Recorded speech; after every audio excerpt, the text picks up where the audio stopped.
बंगाल में हिंसा से सहमे लोग, 24 घंटों में 4 हत्याएं। टीएमसी के दफ्तर पर भी चला बुलडोजर। आग सिर्फ एक दफ्तर में नहीं लगी, बल्कि पूरा बंगाल इस वक्त सियासी बारूद जैसी स्थिति से जूझ रहा है। चुनाव खत्म हो चुके हैं, नतीजे आ चुके हैं, लेकिन सड़कों पर जो तस्वीरें दिखाई दे रही हैं, उसने पूरे देश को हिला कर रख दिया है। कहीं पार्टी दफ्तर चल रहे हैं, तो कहीं बुलडोजर चल रहे हैं, कहीं गोलियां चल रही हैं और कहीं लाशें गिरी हुई हैं। सबसे बड़ा सवाल यही उठ रहा है कि क्या बंगाल अब चुनावी नतीजों के बाद हिंसा की नई आग में धकेला जा रहा है? क्योंकि पिछले 24 घंटों की बात करें तो पिछले 24 घंटों में जो कुछ हुआ उसने हालातों को बेहद विस्फोटक बना दिया है। क्या कुछ बंगाल की सड़कों पर हो रहा है, सब आपको वीडियो के जरिए बारी बारी से आज उस खबर में बताऊंगी। नमस्कार, मैं हूं आपके साथ फराह खान और आप देख रहे हैं पीआरबी। ये हेडलाइन देखिए। रात 9 बजे बंगाल में सड़कों पर चला बुलडोजर, टीएमसी के ऑफिस को किया तहस नहस, ममता की पार्टी बोली बीजेपी ने। अगला हेडलाइन देखिए। टीएमसी का आरोप, बीजेपी समर्थकों ने पार्टी दफ्तर पर चलाया बुलडोजर। अगला हेडलाइन देखिए जो स्क्रीन पर मैं आपको दिखा रही हूं। बंगाल में नतीजों के बाद टीएमसी के ऑफिस पर बुलडोजर एक्शन, सड़कों पर भारी बवाल। कलकत्ता के न्यू मार्केट इलाके से जो तस्वीरें सामने आई उसने राजनीतिक गलियारों में पूरी तरीके से सनसनी फैला दी। देर रात भीड़ पहुंची और तृणमूल कांग्रेस के दफ्तर पर बुलडोजर चलाया गया। देखते ही देखते पूरा कार्यालय आग की लपेटों में घिर गया। आसपास की दुकानों में भी तोड़फोड़ और नुकसान की खबरें निकलकर सामने आ रही है।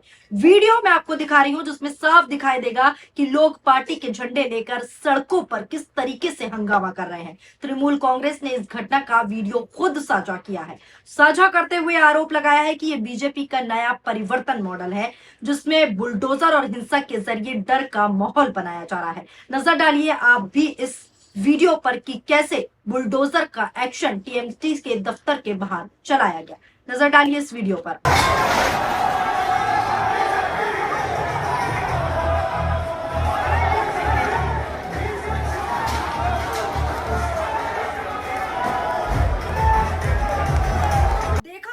हालात सिर्फ कोलकाता तक सीमित नहीं रहे, बल्कि पूरे बंगाल से हिंसा की खबरें आने लगी। पिछले 24 घंटों की अगर बात करूं तो 24 घंटों में 4 लोगों की हत्या हो चुकी है। यह हेडलाइन भी देखिए। भाजपा और टीएमसी ने एक दूसरे पर हमलों का आरोप लगाया, 4 लोगों की मौत का दावा किया गया।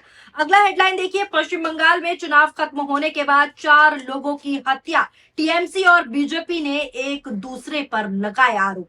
बता दें, बीजेपी और तृणमूल कांग्रेस दोनों दलों के दो कार्यकर्ता जिनकी हत्या हुई है वो बताया जा रहा है। जिनकी हत्या हुई है, बीजेपी ने आरोप लगाया है कि उत्तर 24 परगना और हावड़ा के उनके वो कार्यकर्ता हैं जिनकी हत्या हुई है, जबकि तृणमूल कांग्रेस का सीधा दावा है कि कोलकाता के बेलाघाटा और बीरभूम के नानूर में उनके समर्थकों को जो है निशाना बनाया गया। यानी 2 समर्थक बीजेपी के थे और 2 टीएमसी के। अब दोनों दलों ने एक दूसरे पर राजनीतिक हत्या का आरोप लगाया है और इसी वजह से माहौल और ज्यादा तनावपूर्ण हो चुका है। इसी को लेकर अभिषेक बनर्जी ने भी बयान दिया है। उन्होंने बयान देते हुए कहा है कि 24 घंटों के अंदर 2 हत्याएं हो चुकी हैं। उन्होंने साथ ही ये भी कहा कि 300 से 400 पार्टी ऑफिस तोड़ दिए गए हैं। ये सब बीजेपी के इशारों पर हो रहा है, बीजेपी की शय पर ये सब किया जा रहा है। अभिषेक बनर्जी का ये साफ साफ कहना है। नजर डालिए इस वीडियो पर। में एक वर्कर का मर्डर कर दिया गया है नानूर में। बेलेघाटा में भी एक हुआ है।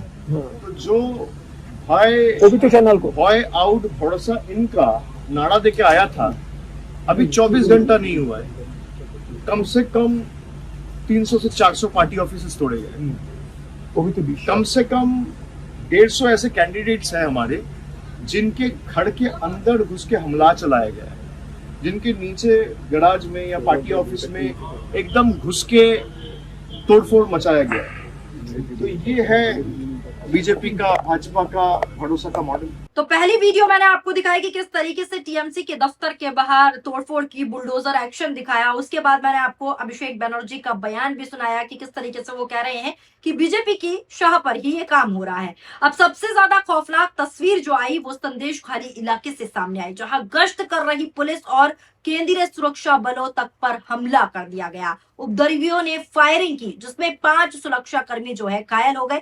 घायलों में जो है पुलिस अधिकारी, महिला पुलिसकर्मी और केंद्रीय बलों के जवान भी शामिल है। जांच के दौरान वहां से बम से भरा बैग भी बरामद हुआ है। तो उसके बाद सुरक्षा एजेंसियां और ज्यादा एक्टिव हो गई हैं और ज्यादा सतर्कता बरत रही हैं। लेकिन सवाल यहाँ ये उठ रहा है कि आखिर चुनाव खत्म होने के बाद भी बंगाल में हथियार और बम सड़कों तक कैसे पहुंच रहे हैं और क्या ये हिंसा आने वाले दिनों में और बढ़ सकती है।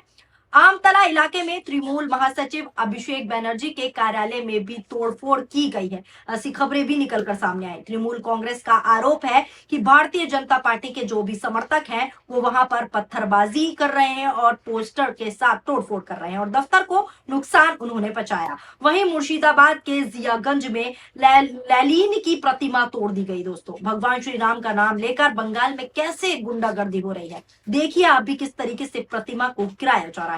नजर डालिए इस वीडियो पर।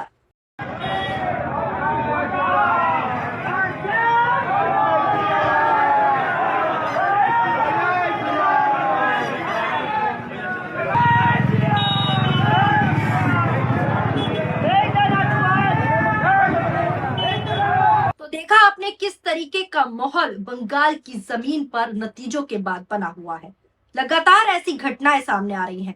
कहीं बुलडोजर चलाया जा रहा है, कहीं दफ्तर पर तोड़फोड़ हो रही है और अब हत्याएं भी। इस तरीके का माहौल लगातार सामने आ रहा है, लगातार खबरें आ रही हैं। कम समय में मैं आपको ज्यादा से ज्यादा घटनाएं दिखाना चाह रही हूँ कि किस तरीके का माहौल अब नतीजों के बाद बनता हुआ बंगाल में नजर आ रहा है। इन घटनाओं ने दोस्तों ये संकेत दिया है कि अब लड़ाई सिर्फ राजनीतिक दलों तक सीमित नहीं रही, बल्कि विचारधारा और प्रतीकों तक पहुंच चुकी है। ये लड़ाई बंगाल की सड़कों पर जिस तरीके का माहौल दिखाई दे रहा है उससे कहीं ना कहीं आम लोगों के अंदर भी डर पैदा हो गया है। बढ़ती हिंसा के बीच अब चुनाव आयोग भी दोस्तों हरकत में आ गया है। आपको बता दूं, मुख्य चुनाव आयुक्त यानी कि ज्ञानेश कुमार ने पश्चिम बंगाल में हिंसा और तोड़फोड़ में शामिल लोगों के खिलाफ सख्त से सख्त कार्रवाई के आदेश भी दे दिए हैं।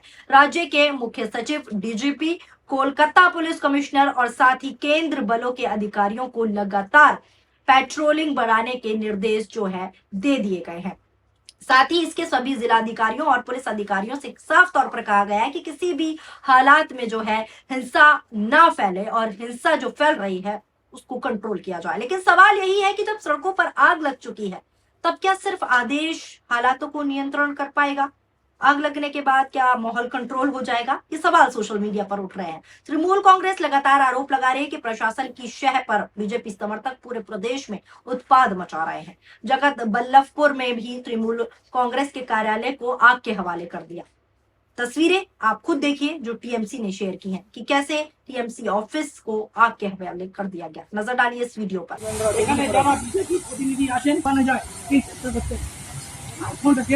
हमने থেকে জল নিয়েছে নেবাবাদ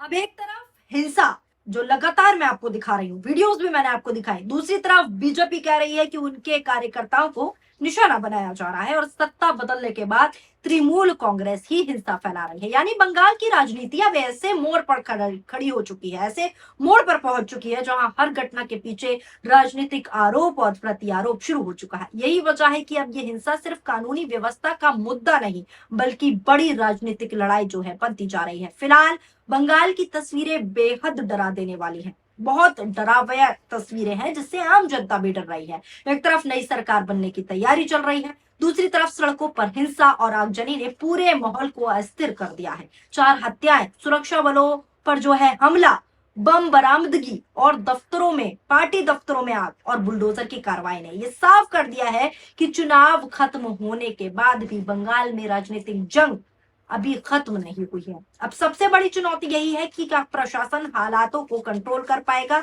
या फिर आने वाले दिनों में बंगाल और ज्यादा हिंसा की तरफ बढ़ेगा। क्योंकि जिस तरह की तस्वीरें सामने आ रही हैं, मैं भी आपको लगातार तस्वीरें दिखा रही हूं, उन्होंने पूरे देश को ये सोचने पर मजबूर कर दिया है कि आखिर लोकतंत्र के सबसे बड़े पर्व के बाद सड़कों पर इतना खून और आग क्यों दिखाई जा रही है। आपको इस खबर को लेकर क्या राय है, नीचे कमेंट बॉक्स में अपनी प्रतिक्रियाएं जरूर दीजिएगा। शुक्रिया।